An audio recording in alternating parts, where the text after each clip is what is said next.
disorder that attacks the body's organs. I ain't scared of you, mother. A comedian's private battle as he rose to fame. Bernie's in the hospital. He's in ICU. Patients around the globe who fight to live a normal life. This is sarcoidosis, the Bernie Mac disease. He's in the house tonight, Chicago, Illinois. Put your hands together for the one, the only Bernie Mac. Crying all the damn time. Quit crying, just a push-up or something. I don't talk about people behind their back. You talk, ow!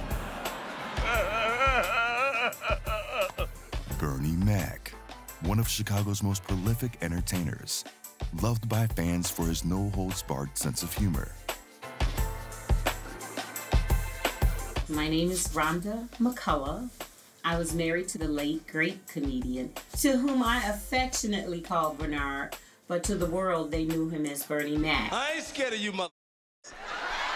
I'm gonna tell you something straight off the press.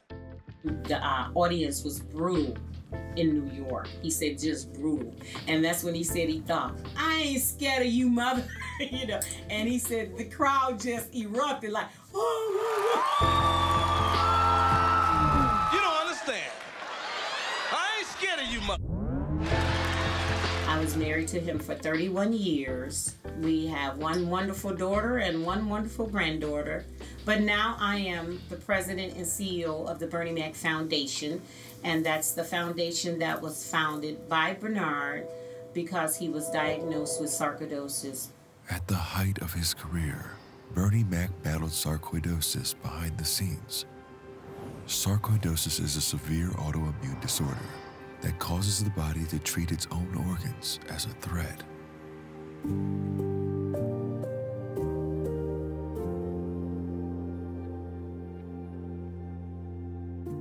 That's what a warrior is, and that's what they do.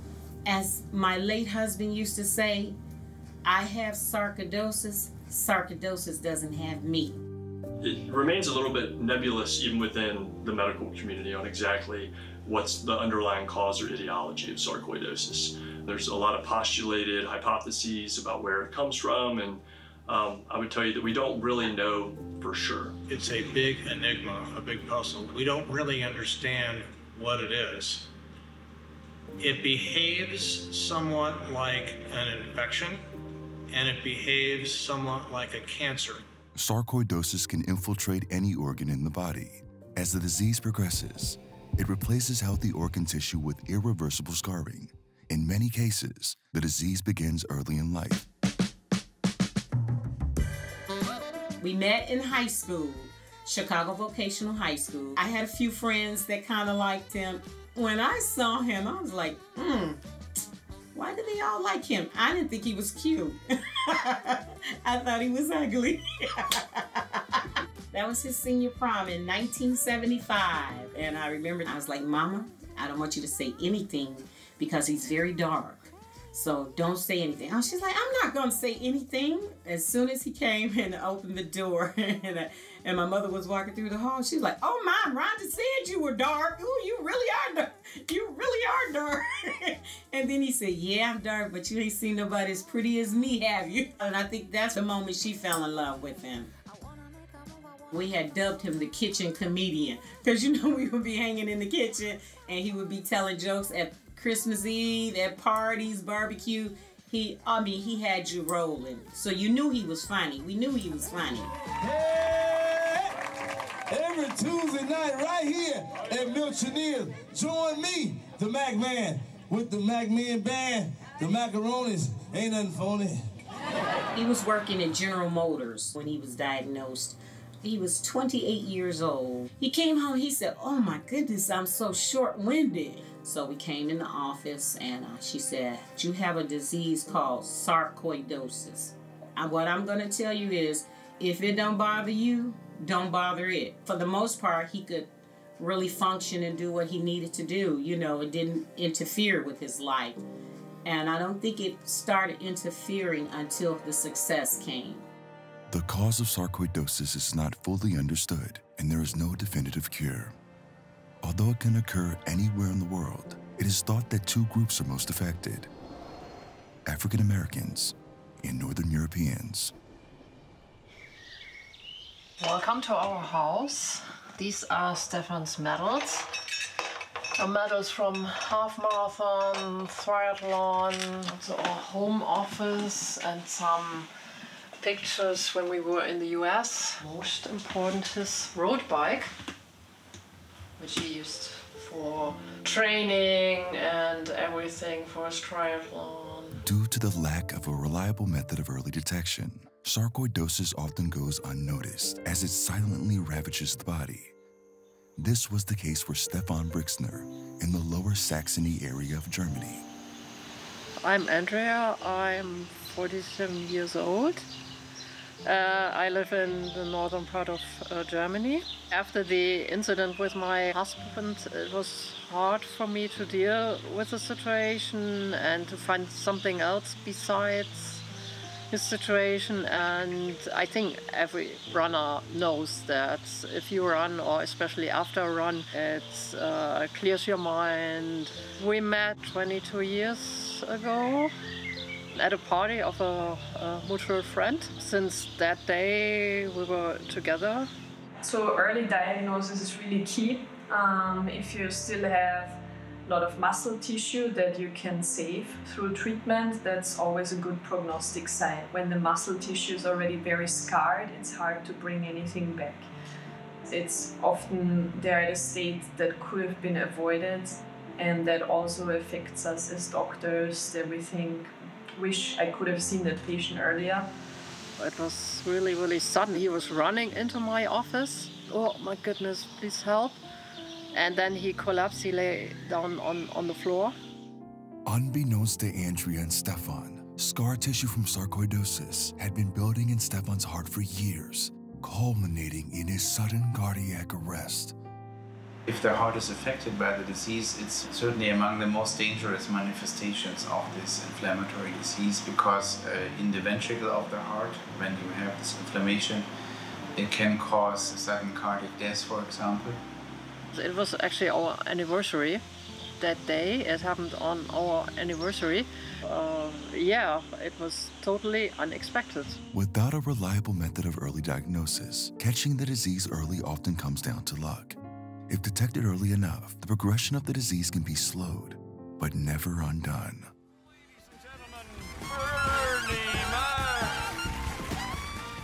By the year 2000, Bernie Mac had become a household name. Everybody just start calling. And it's amazing because, you know, you go from struggling to seeing all this, and it's like, is this my life? You know, is this what it is now? So with his success, that's a lot of traveling back and forth on planes. That's like a lot of late nights. If he got a cold, that was like, oh my God, that was the worst, because his immune system was not good. Every pain come on me, I'm going to the damn hospital. I had a pain in my damn chest all day. Gas is a, let me tell you, gas is a bitch. Man, that tightened up around that. My wife said, what's wrong? I said, come on, put your clothes on, take me to the hospital. If I get a nosebleed, what's wrong with put your clothes on, take me to the damn hospital?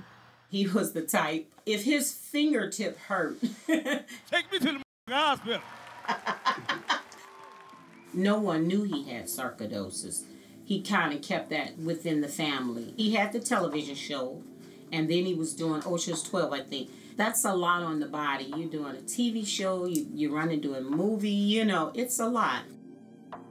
It was like 2 in the morning. I got a call. Bernie's in the hospital. He's in ICU. Bernie Mac had pulmonary sarcoidosis and would experience flare-ups that put him in the hospital for days and weeks at a time. Each flare-up would leave his lungs battered, bruised, and more susceptible to future infection. Patients with sarcoidosis suffer a lot. I haven't seen any other disease in my career that patients suffer as much. The treatment that we give, it controls these granulomas by suppressing the immune system, but that doesn't come for free. There is a risk of infections. He was looking at me like, what are you doing here? You didn't need to come, I'm fine. No, you're not fine. You're in ICU. You got oxygen. You're not fine. You know, he's like, oh, I'm going to be fine. He never let it define who he was. He just kept on living, which I love that about him. So he stayed in the hospital for a week, and then he got out. Did good for a while. Then another movie came. And I remember quite a few movie sets he had to be hospitalized. Behind all that loud, boisterous comedy he did, he was a very sensitive soul. He was like, you know what? The world needs to know about this disease. And that's how it came about, the Bernie Mac Foundation. And that was like in 2005. The Bernie Mac Foundation was created with the goal of finding a more effective treatment for sarcoidosis. In the sarcoidosis community, a patient who battles through the disease is referred to as a sarcoidosis warrior. My name is Shasta Posey. I am a 17-year sarcoidosis thriver, and I am a 10-year sarcoidosis advocate. I am a natural-born napper. I love taking naps anytime, any place, anywhere. And I love ice cream. I could eat ice cream for breakfast, lunch, and dinner. The beginning of high school, when I got blacked out and I woke up in the nurse's office, and we immediately went to the doctor, getting ready to go back to school, and he was like, no, you're not going back. You have something that's called sarcoidosis. I started doing advocacy work around 2011, just doing small stuff, being vocal at community events and all that kind of stuff. And about 6 of us went and had the first congressional briefing. It was amazing. It gave me an opportunity to get my story told, because I wanted to be a voice for the people who don't necessarily have a voice. The diagnosis is not your end result. It's just a diagnosis. That doesn't mean you're gonna die today. That doesn't mean you're gonna die tomorrow. You have to create the life that you want after. I tell people, even at 18, I've lived better as a sarcoidosis patient than I did when I didn't have sarcoidosis. When I first got diagnosed with this illness, I had a lot of people saying, well, why Chasta? Why Chasta? But Chasta never said, why me? Chasta's always said, why not me? So me dealing with sarcoidosis wasn't necessarily for me. It was for other people to be inspired by my story. And that's exactly what I'm doing. It's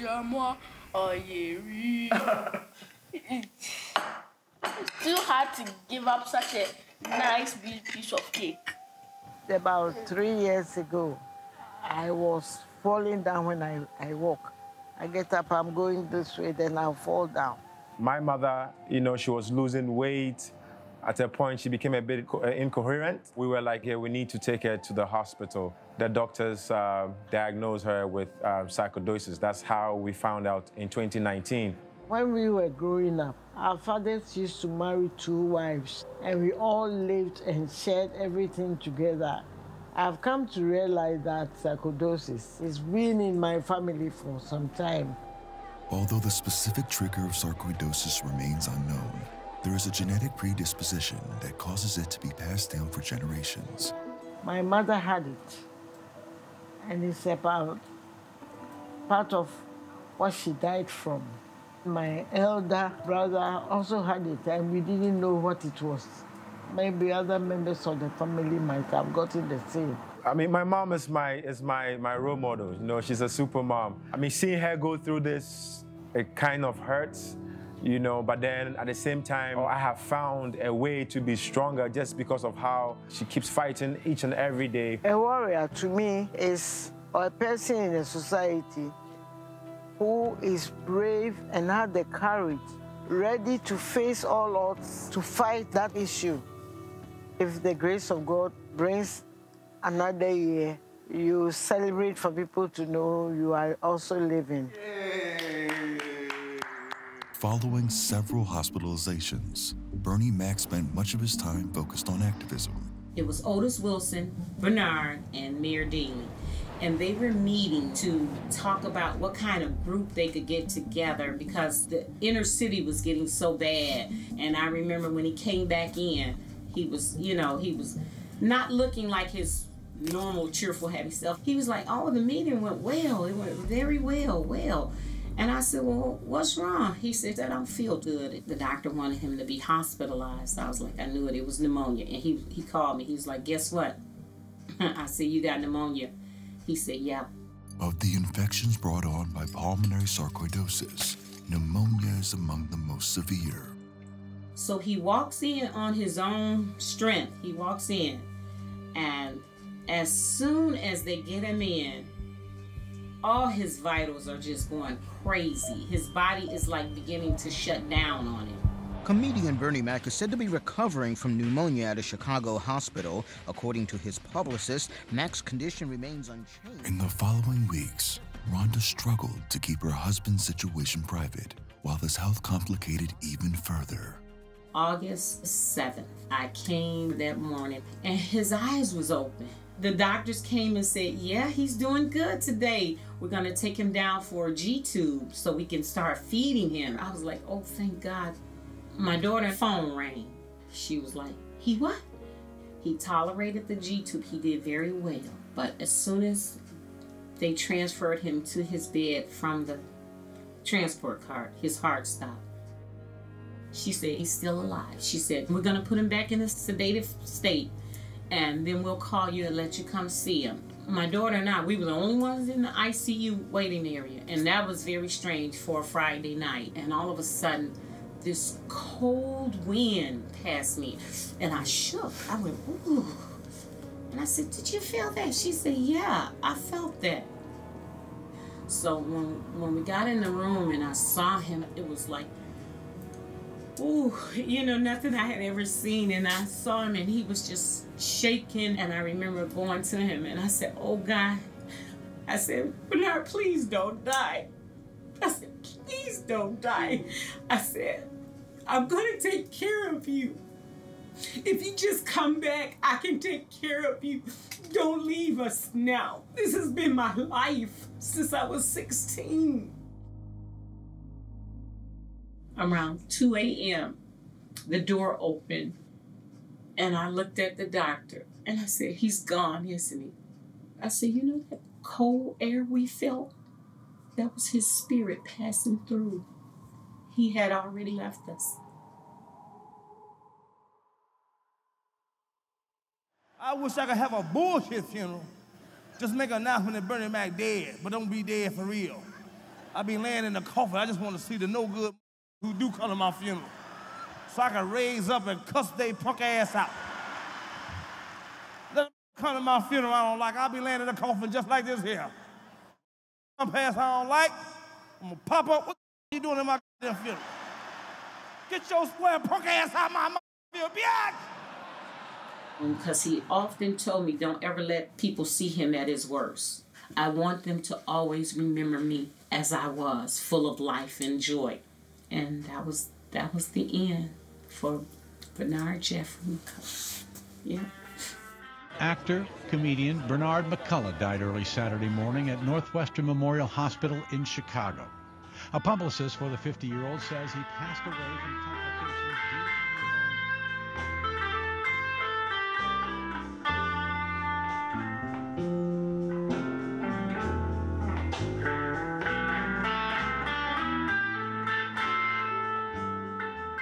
Hi, I'm Stefan, and I'm a sudden heart arrest survivor. We wore the same clothes as on our wedding day. And next year we will have the next one holding this picture. Yeah, for me it was love at first sight. I saw her and I knew she's taller than others. That's why I saw her. After Stefan's cardiac arrest, Andrea successfully administered CPR, saving her husband's life with her own hands. 2 years earlier, I decided to do a first aid course. That was really my and his luck. Next thing I know is a few days later, waking up in a dark room with monitors and blinking and beeping. Without the first aid course, it would have been really difficult. I know that Andrea was sitting beside me and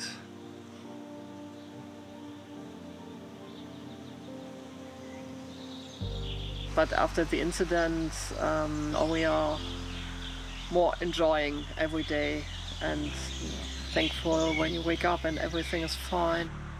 I owe her my life. I know that I would have done the same. That's for sure if I could. I'm so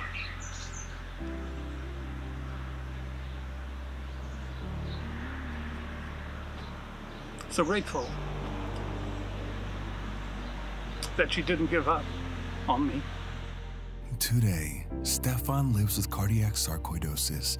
He is kept alive by an ICD defibrillator that shocks his heart in the event of cardiac arrest. Getting shocked, that's a real challenge, and you get a trauma from each shock. From the day you were born, you know your heart will beat. It will always beat. It will beat if you're running, it will beat if you're sleeping. And now you're getting disappointed by your heart because it doesn't beat anymore. Since the installation of his ICD, Stefan has been shocked 7 times. Had his sarcoidosis been detected earlier, the damage to his heart would have been greatly reduced. Bernie's been married to his high school sweetheart, Rhonda, for 25 years. Yeah. She's my life. I wouldn't trade her, and she's my best friend. He had a lot of trust in me in life, so it only is fitting that now that he's gone that I would be trusted with the legacy and everything else, because that was my buddy. We were going to be there to the end. So whatever he needed, I was there. Whatever I needed, he was there. So it's only fitting that I'm here to carry on this legacy for him.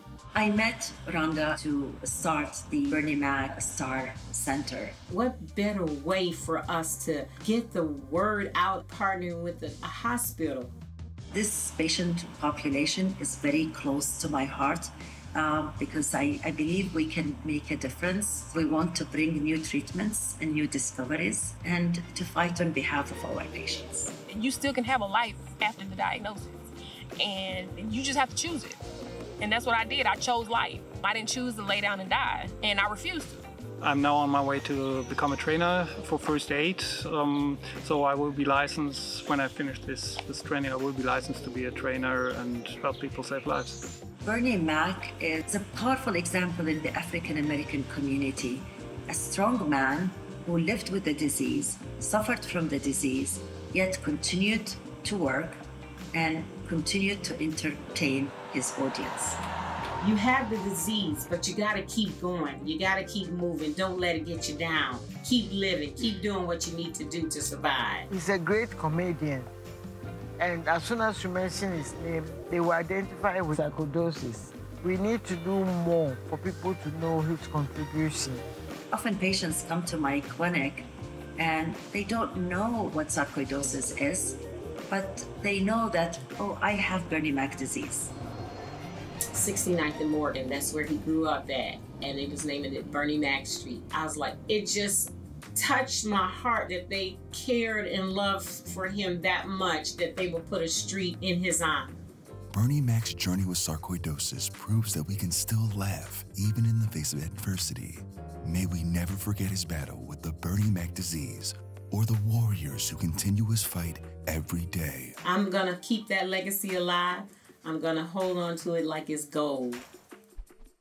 It's a gold shape around my heart for it, so I won't let him down.